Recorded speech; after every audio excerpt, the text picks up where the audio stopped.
Okay. I'm going to take this off because that's going to be not great. So if you didn't hear me, let me catch you up. The AC upstairs is not working, which is why the students are with us. There was a bunch of things that I was going to say because they weren't going to be in the room, but I'm going to say them anyways because I would say it to their face. And it wouldn't be Nate preaching without something like this happening. All right, so center ourselves. School supply drive, partnering with Community Services League. There are orange barrels in both lobbies, so when you are out this week, grab some school supplies, drop them off. We just want to love our community, love the kids in our community. So if you would help us with that, that would be amazing. Hey, the last 2 weeks, can we give Tom and Corey a round of applause? They did an incredible job. And this week, you have the incredible pleasure of getting out early. No, I'm kidding. I wasn't ready for the cheering. But if you don't know me, my name is Nate. I am the student pastor here at Eastside. If you don't see me on a Sunday morning, it's probably because I am upstairs with our 5th through 12th graders, and we have a good time. But if you don't know me, that's who I am. I get the opportunity and the blessing to preach this week. I have had a busy summer. I have had a roller coaster summer.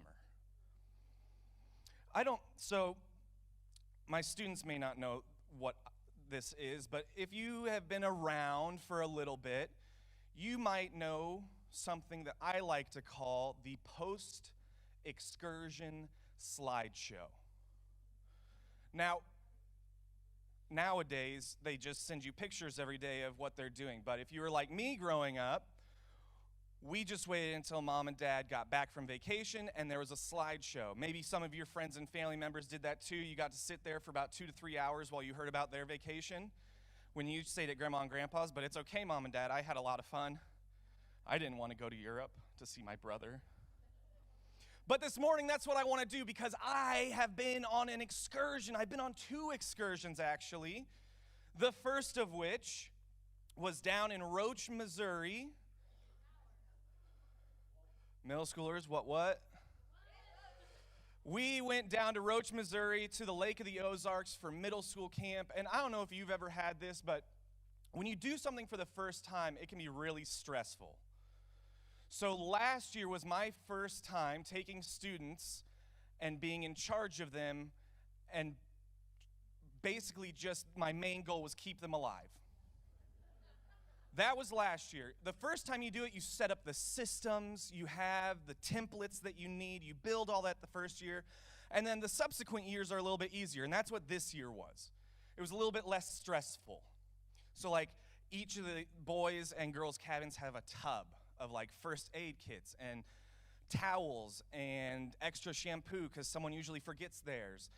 And it was these systems that I created last year that put so much stress on me.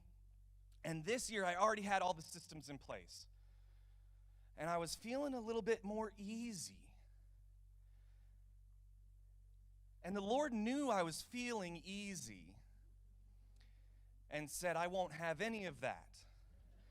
So we head out to middle school camp. We're on the road for about 90 minutes. We had stopped for lunch. We get back on the road. We're an hour away from camp. And that little number happens. If you can't see in the back, this is a tire on the inside of the car, and the tread is missing from about here to here. And I should have seen it coming. My wife, Ashley, and I, we went and got the vans that morning, and from the moment I pulled it out of the parking lot in Olathe, I was like, something's not right. It also didn't help, this van looked like it was pulled out of the bayou.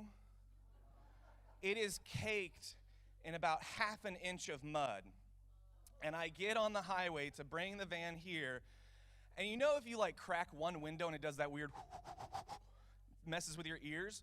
So all the windows are closed, but that's still happening. And I was like, I gotta get to camp. We're on a timeline. We gotta get down there. There's a certain time to check in. So this is me and Katie, our other female leader. We had to entirely unpack the van on the side of a 70-mile-an-hour speed limit highway. And it's already stressful if you're by yourself and you break down. I would like you to just for a moment picture what it's like for 16 middle schoolers to be on the phone with their parents giving the play-by-play of what Pastor Nate's doing. As I know, the parents in the background can hear the semis going about 5 feet away from us at 80 miles an hour. But we survived. And that began, we started at the bottom, and it was nothing but up from there. It was a great, great week. I got to show you some of these pictures. This clicker is not clicking. We walked. Middle schoolers, did we walk? So we average about 14 miles a day, about 30,000, and I wish that was an exaggeration. It is not. From where we sleep to where our food is about half a mile. So every day just to eat, there's a workout. And they didn't complain at all.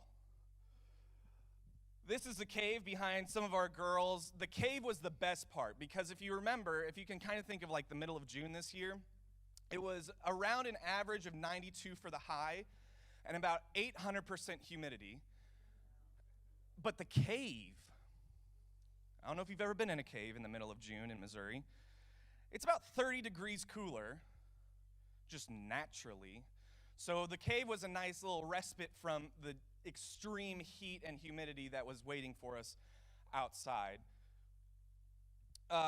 Parents like to send their kids to camp because they kind of come away from technology. I took it a step further. We're not even playing modern games this week. We got teeter-totters. I said, you're doing what the Amish kids are doing. So they got to play on the teeter-totters. This is me. This is my wife. These are the hamster balls. The kids love the hamster balls because we usually do them towards the end of camp, so all of the things that they've pent up for the last 3 days, they get to just knock out of each other. And Ashley thought it would be a good idea to see what kind of man she married, and turns out she married a brick wall. It was not good for her, but we were safe. This is Dean. I saw you earlier, Dean. Where are you?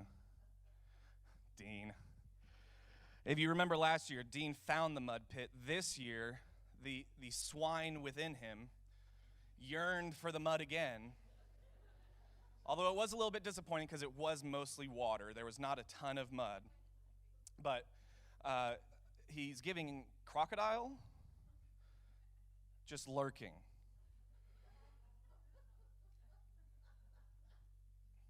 Is this? Oh, nope. Go back. Oh, okay. And of course, there was tons and tons of worship. Incredible speakers. At the camp that we were at for middle school, there were about 700 people there. And I don't know if you've ever been in a crowd of 700 middle schoolers praising Jesus, but it is an experience of a lifetime. They are hyped, well, towards the beginning of the camp. By the end of camp, they're tired. But to hear 700 middle schoolers praising God was incredible. And we had an incredible week.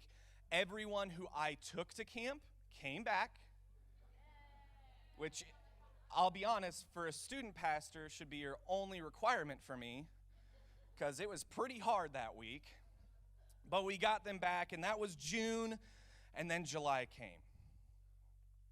And in July, we went to God's country, Lawrence, Kansas, on the University of Kansas campus. We had high school camp. This was us, our first night. We had just gotten there. We are in one of two balconies. We're in the top balcony. If you remember last year when I talked about me doing the high ropes course, Nate doesn't do high balconies. And we had another pastor who actually had to leave because he's so scared of heights. I didn't do that.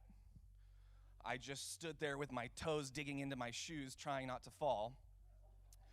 But we always had competitions. So there's several competitions throughout the week. There's soccer, there's basketball, there's volleyball, there's some video game competitions. And this was our first competition. This was soccer. And if you can tell by Bella trying to end her misery, they were not good at soccer. And the way it worked was whoever scored a goal first gets to stay on the field. And you kind of just rotate, and you have a punch card, and the goal is to have as many punches as you possibly can. They were so bad. This is Ethan. He was our MC. He works for Christ in Youth. He is one of the people putting on the camp, and he felt sorry for them. So he played with them. He played on their team, and he did help. They did not win, but they did tie. And that was better than losing. So we give praise to Ethan for his generosity. Then we went to sand volleyball on sand that would probably be, 1,300 degrees. And they were equally not great at volleyball. However, soccer, we did not end with a single punch. Volleyball, with about 2 minutes left, somehow, by the grace of God, through Jesus Christ our Lord, they score a point, which means they stay on the court. So they stay on, and now they're serving, and they were on the winning side for all of about 12 seconds because Bella, who was trying to end her misery, hits it, and it goes directly left, and they have to come off of the court. But we did get a punch, which deeply important to us. Then,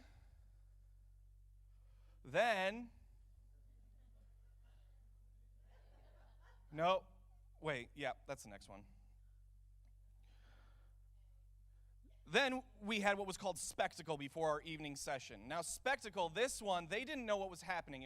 They thought it was just a race from one end of the parking lot to the other end. What I knew from my adult leader meeting in the morning is that these guys were going to come out. I don't know if you can tell, those are bulls. They had noodles, and your goal was to get to the end of the parking lot and back before the bulls hit you with the noodles. And when I tell you, these youth pastors in these bulls were whipping children like you would not believe. It was pretty funny. But then, one night after small group, this is Simon. Simon's grown up here at our student ministry, within our student ministry, and this was his first time at camp, and we decided we had some time to waste before our small group at night and the big event that happened at the end of the night at like 10:30 at night. And we decided to get action shots of everyone, and there were like flips and cartwheels and like different jumps. Now Simon's picture was the funniest to me because it looks as though his body is surprised that he met the earth on the way down. And I just love that picture. I love that he was at camp. High school camp, we do what are called Walmart runs. They love going to Walmart. They make terrible decisions on things to buy. And the girls came up to me and they're like, Nate, we found these basketball jerseys. And if you can't see, it's a Kansas basketball jersey with 2 golden retrievers on them. I don't know why they wanted them, but they were determined. I said, if you play every game, I'll get you these jerseys. So they did play every game, and I did get them the jerseys. But this is our basketball tournament. This clicker is going to be the death of me. This is our other Bella playing against a giant. Some of these youth groups, I think they just bring kids to camp that are just athletes through and through. And as we're playing, I'm getting a little bit more frustrated because one team they played, whatever the family line of Goliath is, that's what these 5 boys were. They are gigantic, they're incredibly physical, and I see them just beating up on our team, and there's a fire within me that starts to boil over, and I decide, okay, the next game I'm going to get in. That's the farthest I got away from this kid. This was the 3 seconds that my arm was not in his rib cage. Because if you don't know by looking at me, I am not the basketball type. But I can handle my own if you try to bump up against me. And he figured that out the hard way. One day we had what's called extended rec. We also call it skip a meal. The way it works is the camp actually doesn't feed us on day 4. The point of that is that they take all of the money that they would have spent on all the lunches for all the camps that they do during the summer, and they give it to missions. So it's a really cool thing. Plus, it gives us the opportunity to connect with our students a little bit more, go off-site. We went to Chipotle. Then we went to go swimming at the Outdoor Aquatic Center. And if you remember a few weeks ago, there was like that night of torrential downpour. So the next morning, we tried to go to the Outdoor Aquatic Center, and the floodwaters have made it unsafe to swim in, which was super cool. And before any high schoolers say anything, I'm not talking about the van incident, just so you're aware. Just know, sometimes when you go into parking garages, the clearance at the beginning of the parking garage is not the same as throughout the parking garage. That's all I'm going to say. That was this day. It was another very stressful moment for Nate. But we found an indoor aquatic center. We took the kids to the indoor aquatic center. We had a great time. And this is a photo that I tried to capture how many kids. So this is floor, balcony 1. There's another balcony here. The camp that we went to at middle school had 700. High school camp had 1,700. And if you thought 700 middle schoolers singing about Jesus was an awesome thing, 1,700 high schoolers was just as cool. It was an incredible week. Now, that comes to the end of our post-excursion slideshow. Everyone take a deep breath and release. So as you can tell, I have had an incredibly busy summer, but it's all been very, very good. Now this morning, I just want to take a little bit of time. Looks like I'm doing all right on time. I want to take a little bit of time and talk to you about something that kind of stuck with me from camp. So last year at camp, both middle school and high school tend to go over the same kind of idea. It's presented a little bit different just because of age, the age difference between middle school and high school. And this year at the camps, we talked about the book of Hebrews. Have you ever read the book of Hebrews? Good book. But we talked about the book of Hebrews, and there was an idea that got brought up that kind of I latched onto. And maybe you know about it, but have you ever heard of the idea that faith is like running a race? Have you heard of that?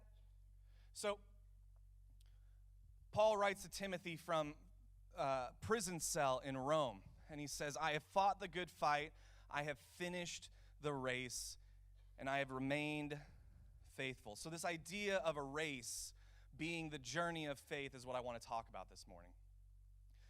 It also, there we go. We heard about it in Hebrews chapter 12, this idea of faith being a race. Therefore, since we are surrounded by such a huge crowd of witnesses to life of faith, let us strip off every weight that slows us down, especially the sin that so easily trips us up, and let us run with endurance the race God has set before us. And this morning, I just want to talk about your race. Because whether you, when it comes to faith, have just gotten off of the starting line, or when it comes to life, you can see the finish line. No matter what, we are all on a race. And our first point that I want to make is this: our race is not the only one at the track meet. Your race is fully your own to run. But your race is not the only one going on right now. This room right now is full of races. And while you have to individually run your own race, we are all a part of each other's race. The thing is, our race is part of a greater marathon. Our race began in its own unique way, but the human race, double meaning there, the human race has been going on since the beginning. It's a marathon. It's not a sprint. It's a long journey, and our race takes place in the middle of this greater marathon. And our race consists of a lifetime of handing off the baton. Now, at high school camp, there's a really cool moment. One of the days where the speaker was actually the president of CIY, which was kind of cool. But he talked to the kids about a baton. And he talked about how it's important that they take the initiative to grab the baton, to continue a life of kingdom work. And kingdom work is kind of CIY's term for going into life, into your career, and taking the gospel to it. And it's this idea of a track meet. And I don't know who handed you a baton. For me, it was my grandparents, my parents, my brothers, my youth pastor growing up, the people who invested in me when I was in college, the staff here, many of you even. But it's this idea of taking the faith and saying, okay, it's time for you to start. And this morning, I just want to tell you a couple truths. Because we have a generation coming up that is ready for someone to hand them the baton. And if it's not us, then I don't know who does it. See, here's truth number one. You have gifts that the next generation needs to experience. 1 Peter says this, eventually. God has given each of you a gift from his great variety of spiritual gifts. Use them well to serve one another. Notice how it doesn't say if God has given you a gift. No, he's making a statement. God has given each of you a gift, a spiritual gift from his variety of spiritual gifts. So you don't get to go, Nate, I don't have any gifts. I think you do. I think you were made in the image of God. I think that the Holy Spirit dwells inside of you, and you have been given a gifting. And what are we supposed to do with them? We are supposed to serve one another. Paul says this to the church in Corinth: the spiritual gift is given to each of us so we can help each other. We aren't given spiritual gifts just so that we can use them for our own benefit. Our goal with our spiritual gifts is to benefit others, to help others. And little side note, I was raised Baptist, so anytime we heard spiritual gifts, we thought of Pentecostals, speaking in tongues, healings, that kind of stuff. So spiritual gifts was always kind of foreign. It felt like a foreign thing. It felt like something we didn't do. And then I was reading Paul's letter to the church in Rome, and he kind of lists out these spiritual gifts. In his grace, God has given us different gifts for doing certain things well. So if God has given you the ability to prophesy, and this doesn't mean like crystal ball kind of prophecy. More often than not in the Old Testament, prophecy meant speaking the heart of God to the people.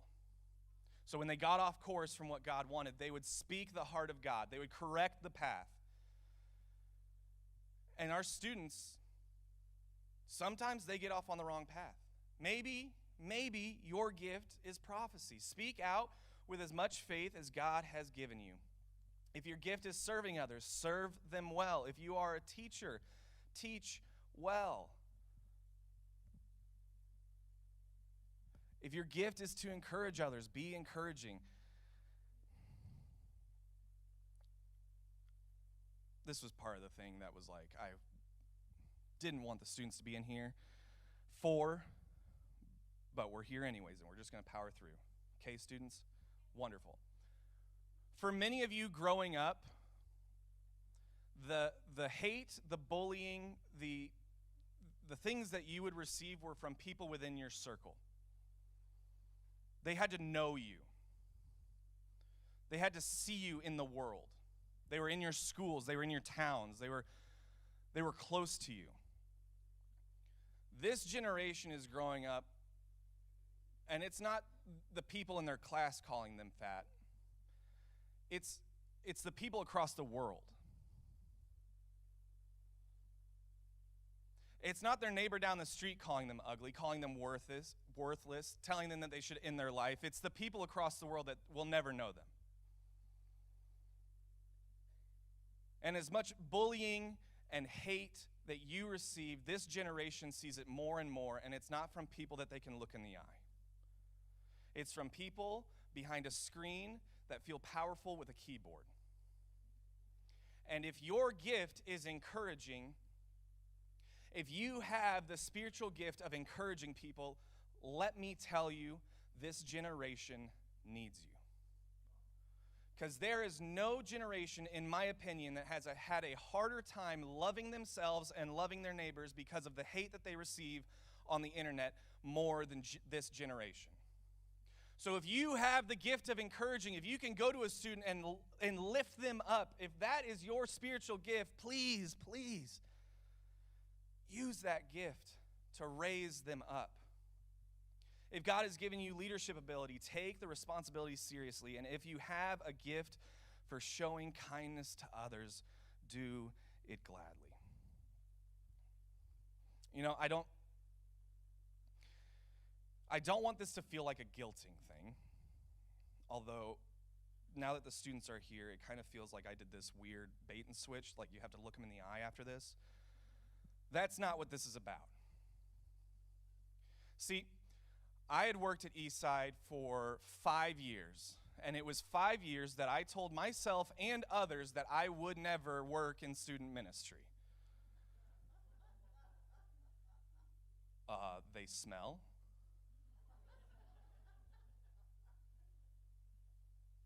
They're always crushing on someone else. And for 2 years, I said, student ministry isn't my thing. It's not what I'm called to. It's not what I'm meant for. And maybe you're sitting here saying, you know, the next generation, whether it's students, whether it's our kids' ministry, I wasn't meant for that. I want you to be careful. Because in my experience, once you think that and once you say it out loud, you become the student pastor. And I'm tired.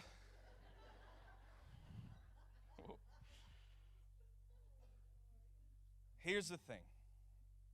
I spent years saying they don't need me.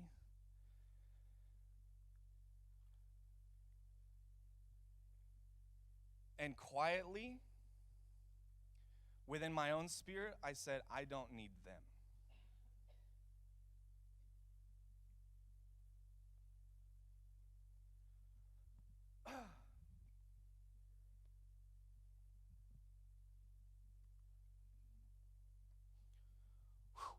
Okay, we're going to power through.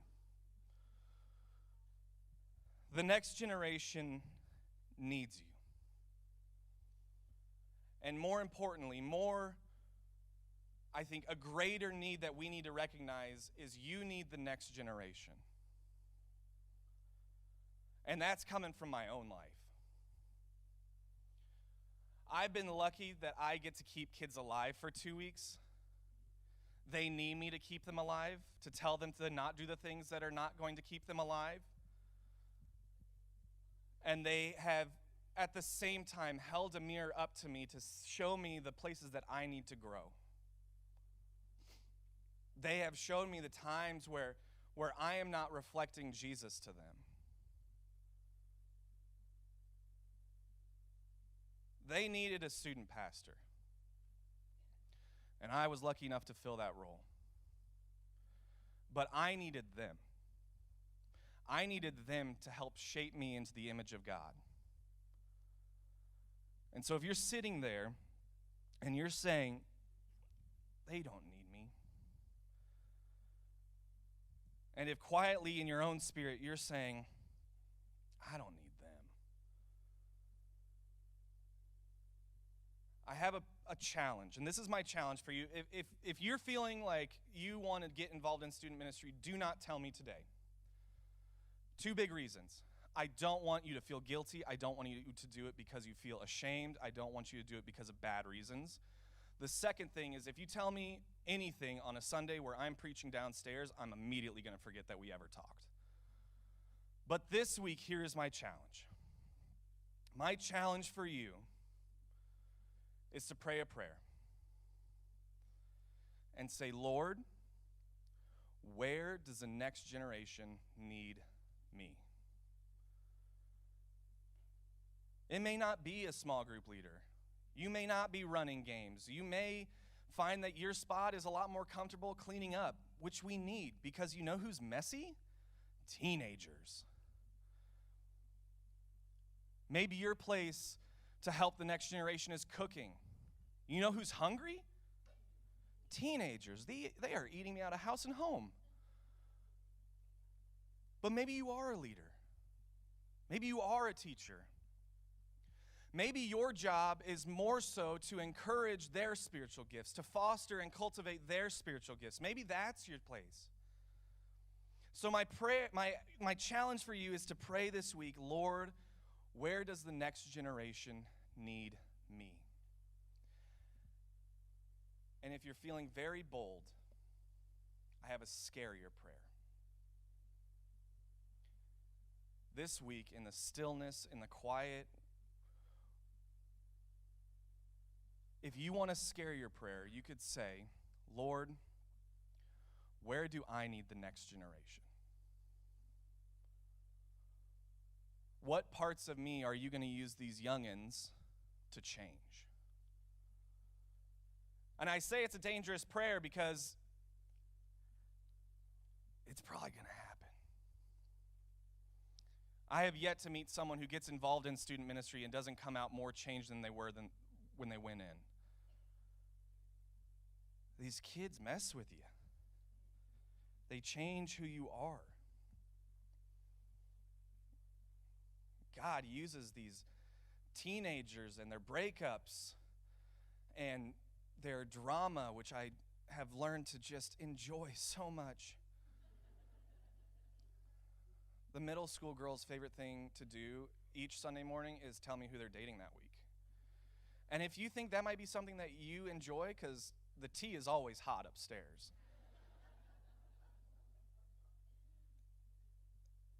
But the things about student ministry that I thought I wasn't going to like, the reasons that I told myself that God didn't need me there, and more importantly, the reasons that I told myself I don't need to be there. You get involved with students and everything changes.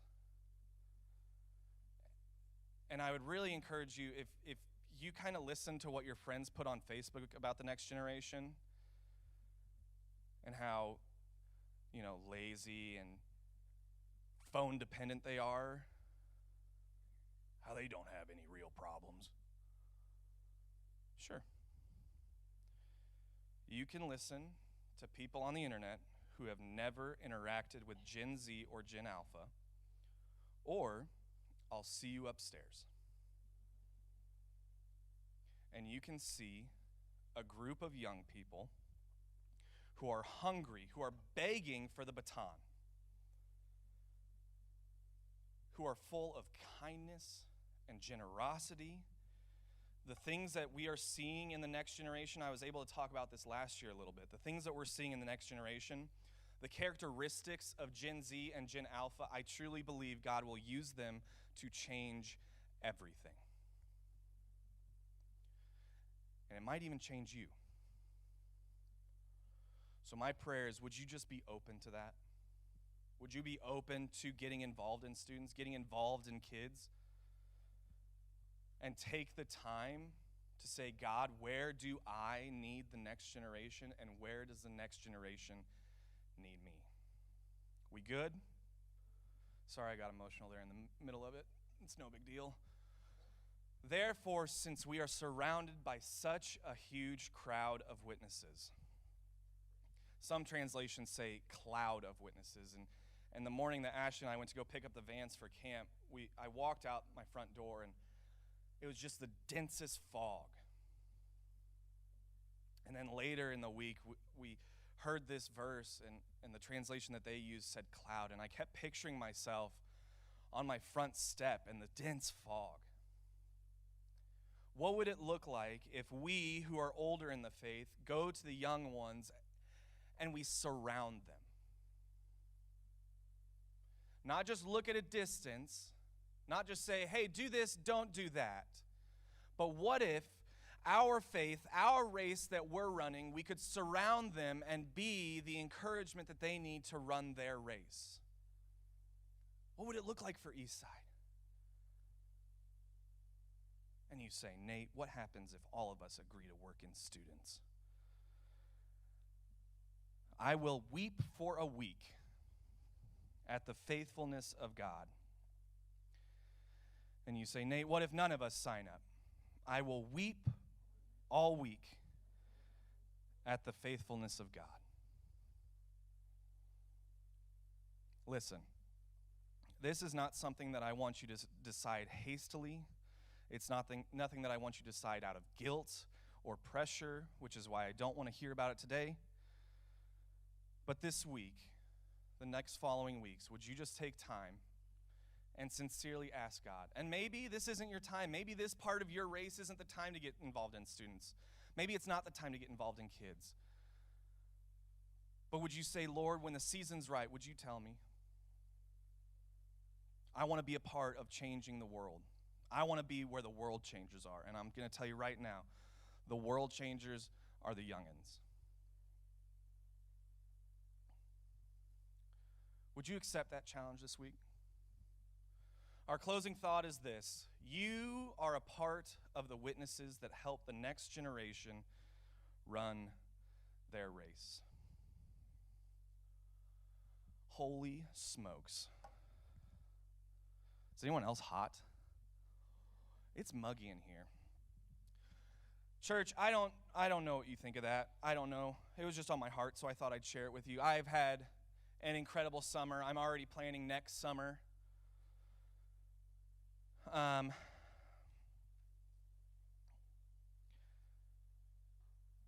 Eastside is lucky to have some of the best students in the entire world.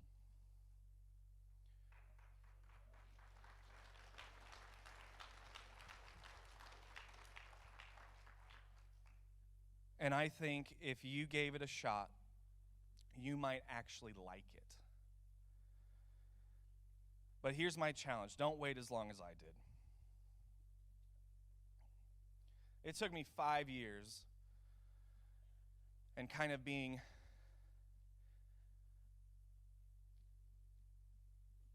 no place else to go.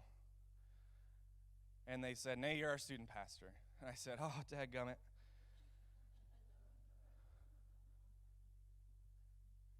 And these last 2 years have been my greatest years in ministry. They've been the hardest. They've been the most demanding. And there is not a thing in this world that I would change. There's nothing I would trade in. These students really are incredible. And I haven't looked any of them in the eye this entire time because I'm very uncomfortable talking to them like this. I hate to be encouraging to them to their face.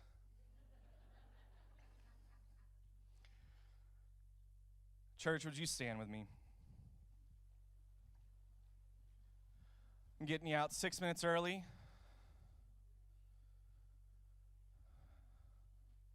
You should beat everyone to the Cracker Barrel, so we're still good. Would you pray with me this morning? Lord, I thank you. I thank you for the opportunity to talk about our kids, to talk about this generation of incredible students. Lord, I ask that you would challenge each of us, that you would press on our heart the places where the next generation needs us. And Lord, if you would be so bold, would you show us where we need the next generation? I thank you for this church. I thank you for these people. I ask that you would protect us this week, that you would guide us this week, that you would show us your love this week. It's in your name we pray. Amen. You're dismissed.